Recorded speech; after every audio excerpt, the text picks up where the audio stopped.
Hey everybody, Derek here. Welcome once again to the dungeon. Well, I'm trying to finish up that other back into Tesla coil circuit. Well, yeah, basically a project.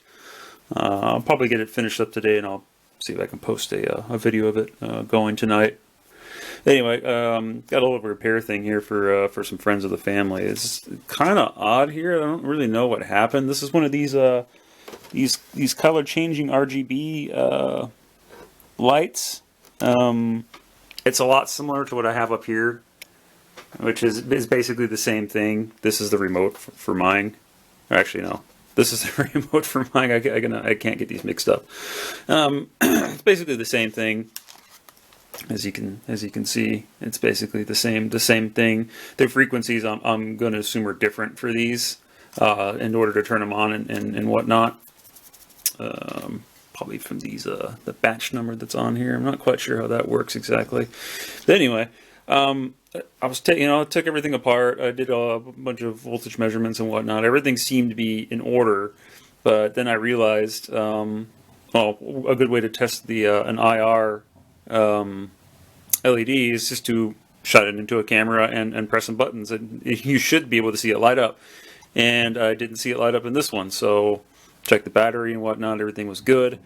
So then I dug a little deeper. I'm kind of glad I had this on hand as a reference, because I took mine apart. It's a cheap little thing. It's only 10 euros, so it's not a big deal. I'll just glue it back on. As you can see, it's got little pads. It's a lot like normal remote controls. It's got the carbon tracking on here, and when you press one of these carbon pads down on there, obviously it's going to make a connection into the matrix. So that's how that works, and you can clearly see the carbon pads that are on here. And I looked on this one. There's no carbon pads on here at all, like nothing. I don't see anything inside the remote. I have no idea how this would have even worked. They said it had worked before, but it obviously doesn't work now. So then I put this pad, the good pad, onto this one as a test, and sure enough it works. Everything's fine. So it's really weird how that came about. Like, I don't even know how that would have worked. So really odd. My attempt to fix this, so I have some of this stuff that I bought before I bought it for a project. It's kind of for fun, but it's basically liquid wires. Is what it is. And I'm going to attempt to put this onto here and use that as little carbon pads. It's the best thing I can come up with. Because everything seems to work fine, and it'd be kind of dumb to get another remote control for this device. I'd have to look. It probably, I don't know, it might cost more than the whole unit itself. So this is my attempt fix. I don't know how well this is going to work, but I'll give it a shot. So if it works, I'll do a little update video on this, or I'll just stick these two together as soon as this is done. Yeah, so we'll catch you guys in a bit. Bye bye. Okay, well, this is what it looks like afterwards. Put a bunch of kind of hard to see with this camera, but trust me, it's on there. It's silver. Yeah, it's silver based. Conductive paint. That's basically what it is. So we're gonna give this a shot here. I'm gonna glue this on here. I don't have my tripod, so forgive me as I put this on here. But let's see if this works. Let me just stick this back on here.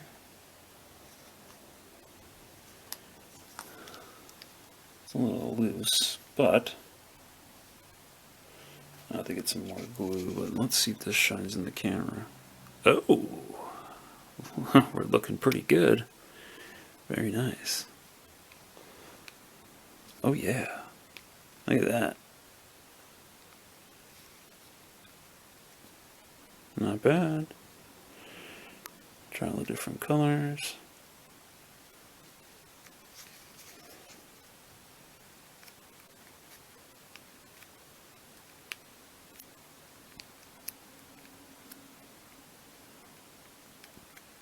This is pretty good.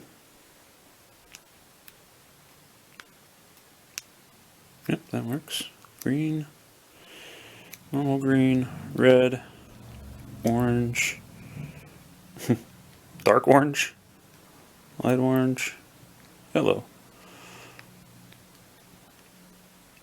Ah, let's turn up the brightness. Interesting. Okay. Oh, I'd say that's a success. Not bad. I'm kind of wondering if this... I mean, it's really hard to tell. It's a poor... Well, the camera's good, but it's poor for focusing. But these areas here, where the off and on button are, they're really dented in.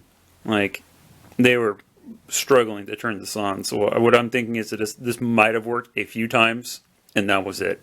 And that's only because a few of these pads on here did have a bit of the carbon from the actual traces on the board here. So that's probably my only assumption that this ever worked or turned on. I think what had happened is they forgot to put the pads on in the factory. So this never worked. Yeah. So, there you go. A little conductive paint saves the day. Not bad. That's pretty decent light. I say so myself. I think that's pretty bright. Yeah, it's not bad.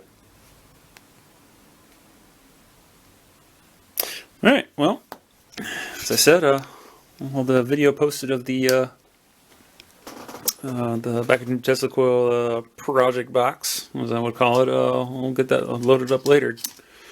I plan on making a new coil. I gotta see if I can find some coil forms. But we'll talk about that in that video. Anyway, cheers guys. Thanks for watching.